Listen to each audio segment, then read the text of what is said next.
외모 관리는 나이가 들수록 중요해집니다. 나이가 들면 외모까지 신경 쓸 필요가 있을까?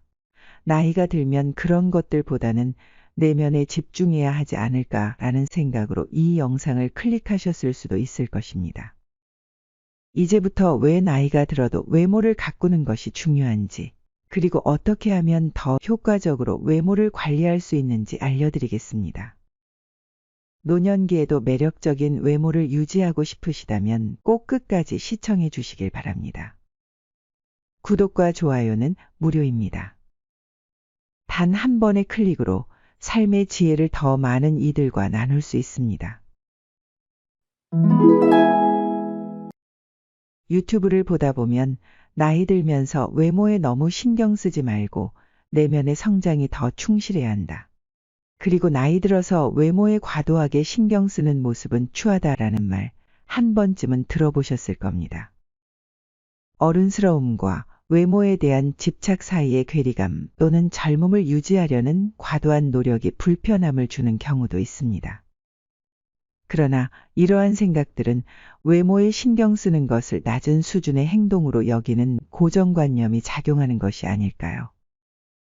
외모에 대한 중요성을 강조하는 것은 단순히 잘생기거나 예쁘다는 표면적인 측면에 초점을 맞춘 것이 아닙니다. 여기서 강조하고자 하는 외모 관리는 훨씬 더 광범위한 개념입니다. 이는 청결함, 체형, 모발 등을 포함한 우리의 전반적인 외형과 몸의 관리를 의미합니다. 사실 외모는 우리가 누구인지, 어디에서 왔는지, 현재 어떤 상황에 있는지를 반영하는 중요한 요소입니다. 외모를 통해 우리는 자신의 상태와 취향, 심지어는 권력을 얼마나 가졌는지도 추측할 수 있습니다. 이는 외모가 다양한 차원에서 우리의 현재 상태를 나타내기 때문입니다. 매끄러운 피부, 건강한 체형, 풍성한 모발 등은 외모의 한 부분이며 이는 자세, 걸음걸이, 목소리, 상황에 맞는 적절한 몸짓, 언어, 패션 등과 함께 우리의 상태를 직관적으로 나타냅니다. 특히나 나이가 들면서 외모 관리의 중요성은 더욱 부각됩니다. 젊은 시절에는 청춘의 힘이 우리의 외모를 자연스럽게 관리해 주었지만 나이가 들면서 노화와 생활 습관으로 인한 부작용들이 더욱 잘 드러나게 됩니다. 또한 좋은 상태를 유지하는 데에도 젊은 시절에 비해 더 많은 시간과 노력이 필요하게 됩니다. 그런데도 나이가 들어서도 외모 관리를 꾸준히 하는 사람들은 능력이 있어 보이며 그들의 부지런함은 쉽게 따라 할 수 없는 노력으로 여겨집니다. 이는 시간 관리와 감정 관리를 잘하는 사람들이라는 인상을 주기도 합니다. 그리고 현대 사회에서는 외모 관리에 많은 시간과 노력을 투자하는 사람들이 많아 자연스럽게 늙는 것이 억울하게 느껴질 수 있습니다. 자신이 단지 제 나이일 뿐인데 동갑인 연예인들이나 외모 관리에 많은 시간을 투자하는 친구들과 비교하면 자신이 늙어 보이는 것이 안타깝게 느껴질 수 있습니다.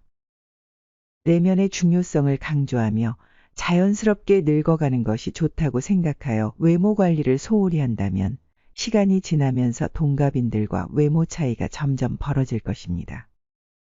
그럴 때 거울 속에 자신이 너무 늙어 보이면 자신이 초라하게 느껴지고 지난 날을 후회하게 될 수도 있습니다. 그래서 어느 정도의 외모 관리는 자신의 외적 자존감을 위해 필요하다고 생각합니다. 또한 아름다움은 모두에게 환영받는 속성입니다. 잘생기고 적절하게 행동하는 사람들은 더 많은 기회를 얻습니다. 그러니 오히려 이러한 관계를 무시하는 사람들은 자신을 속이는 것이지 않을까 생각합니다. 게으르거나 먹고 살기 바쁘니 겉모습은 인생의 우선순위에서 한참 뒷자리가 되는 것입니다. 그러고선 나이 들어서 외모 관리를 뭐 하려 하나 합리화하는 것이 아닐까요? 물건이 고장나면 수리하거나 새로 구입할 수 있지만 우리의 몸은 어떤 방법으로도 교체할 수 없습니다. 그래서 일찍부터 세심하게 관리하는 것이 중요합니다. 부유한 사람들도 단순히 오래 살기 위해 건강을 유지하는 것이 아니라 자신이 원하는 신체적 조건을 유지하며 오래 삽니다.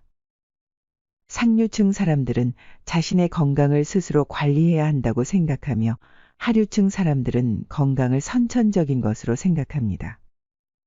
당신의 몸을 가장 소중한 자산으로 여기고 건강을 질병이 없는 상태로 정의하는 것이 아니라 에너지와 기쁨이 가득한 삶을 의미하는 것으로 생각해야 합니다. 잘 관리된 몸과 외모는 만족감, 능력, 사회적 명성을 높입니다. 여기까지 들으신 분들이라면 나이 들어서 외모 관리의 중요성에 대해서는 아시리라 생각합니다. 지금부터는 구체적으로 어떤 것들을 관리해야 하는지 알려드리겠습니다. 집중해서 들어주세요. 첫 번째, 자세 관리. 나이가 들면서 팔을 등 뒤로 젖히고 걷는 모습을 자주 볼 수 있습니다. 이는 노인들의 보행 자세 중 하나로 허리를 굽히고 팔을 뒤로 젖히며 걷는 모습을 말합니다. 노인들이 팔을 등 뒤로 젖히며 걷는 이유는 몸통이 앞으로 넘어가지 않도록 지지하기 위한 것입니다. 이를 노인 자세라고도 부르며 이는 나이가 들면서 근육량과 유연성이 감소하면서 척추의 곡선이 뻣뻣해지고 등이 앞으로 굽히게 되는 현상 때문입니다. 척추는 우리 몸을 지탱하는 기둥 역할을 하며 머리를 지탱하고 몸통을 펴서 시선이 전방을 향하도록 해줍니다. 이상적인 척추의 모양은 S자 굴곡인데 이 S자 굴곡을 유지하지 못하면 여러 문제가 발생합니다.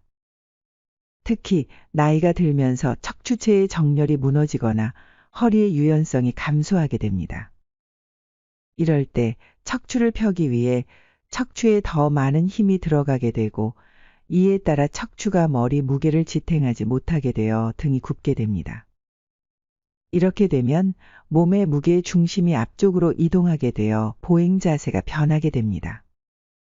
이런 상태에서는 체중이 앞으로 쏠려 넘어지기 쉬워지지만 팔을 등 뒤로 젖히면서 걷게 되면 무게 중심의 안정성이 높아져 균형을 잘 유지할 수 있습니다. 즉, 팔을 뒤로 젖히며 걷는 자세는 척추의 정렬이 이상적이지 않아 나타나는 몸의 보상 동작입니다. 이런 보상 동작이 어려워지면 보행 시 지팡이를 사용하게 되며 팔을 뒤로 젖히는 자세가 습관화되어도 근력이 약해지면 등이 굽은 증상이 더 심화하고 고착화되어 삶의 질이 저하될 수 있습니다. 하지만 팔을 뒤로 젖히는 자세가 습관화되었다고 해서 모두가 수술적 치료를 받아야 하는 것은 아닙니다.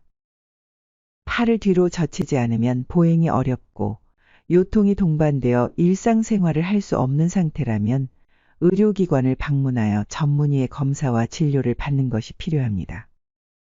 이러한 상황을 예방하기 위해서는 평소에 몸이 굽지 않도록 관리하는 것이 중요합니다. 규칙적인 운동과 생활 관리가 필요하며 충분한 단백질 섭취와 근력 운동을 통해 현재의 상태를 유지하는 노력이 필요합니다. 매일 7,500보 이상 걷고 유산소 운동, 아쿠아로빅, 수영 등의 운동을 하는 것이 도움이 됩니다. 또한 주기적으로 의료기관을 방문하여 골밀도 검사를 받는 것도 좋은 방법입니다. 두 번째, 체취 관리. 진정한 외모 관리는 시각적 모습뿐만 아니라 향기까지 관리하는 데 있습니다. 자신의 체취를 알고 그에게 맞는 관리법을 선택할 수 있습니다. 구강청결제, 향수, 방향제 등을 사용하여 체취를 관리하는 것은 나이가 들수록 더욱 중요해집니다. 체취의 변화는 다양한 원인이 있습니다.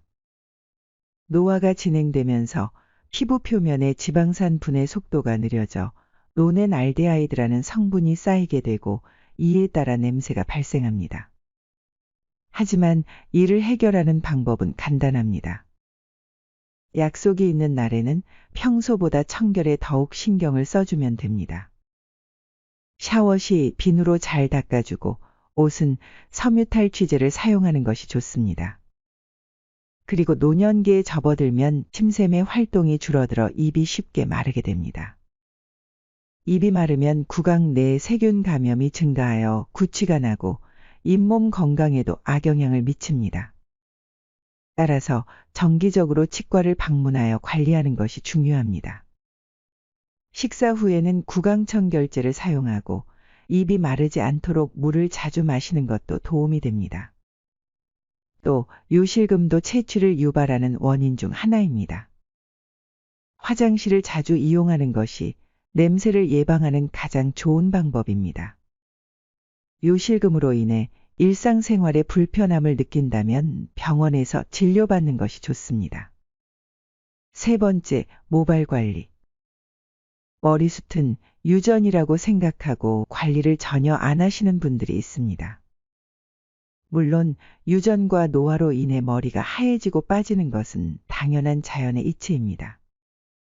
하지만 잘못된 식사와 스트레스, 나쁜 수면 습관은 탈모와 흰머리를 가속합니다. 그리고 사람의 외모에서 머리는 약 70%를 차지하는 매우 중요한 부분입니다.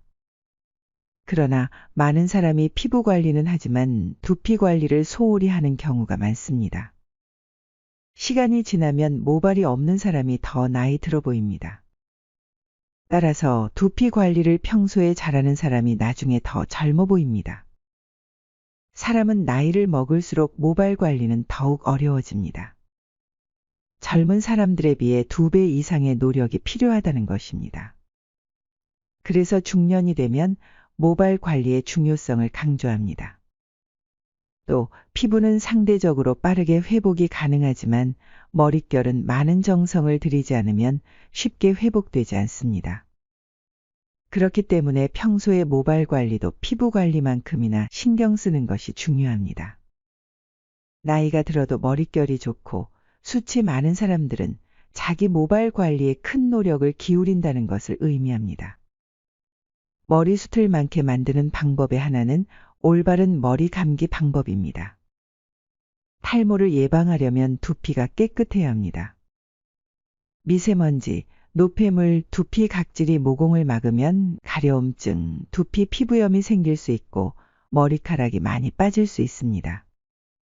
따라서 하루 동안 쌓인 노폐물을 제거하기 위해 저녁에 머리를 감는 것이 좋습니다. 또한 오메가3, 비타민, 단백질, 미네랄 등의 영양소를 골고루 섭취하면 모근에 영양분이 공급되어 머리숱이 많아지고 머리카락이 굵어집니다. 머리숱을 많게 만드는 음식으로는 달걀, 연어, 호두, 두부, 검은콩, 해조류, 제철 과일 등이 있습니다. 특히 비타민 B가 풍부한 맥주 효모는 따로 영양제로 섭취하면 좋습니다. 이처럼 나이가 들면서 외모에 더욱 신경을 쓰고 가꾸는 것이 중요해집니다. 그렇게 되면 인생의 품격이 자연스럽게 드러나게 됩니다. 루즈벨트의 부인 엘레나 여사가 남긴 명언 중 한 구절이 이를 잘 설명합니다. 아름다워 젊음은 우연한 자연의 현상이지만 아름다운 노년은 누구도 쉽게 달성할 수 없는 예술작품이다라는 말입니다. 마지막으로 우리 몸은 늙었다고 새로 살 수 없습니다. 그러니 재고가 하나밖에 없음을 잊지 말아야 합니다. 다 옳은 소리 같더라도 이것을 인지하고 있는 것만으로 세월이 지나 그렇지 않은 사람과 확연하게 차이가 날 것이라 확신합니다. 끝까지 시청해 주셔서 감사합니다. 구독과 좋아요는 사랑입니다.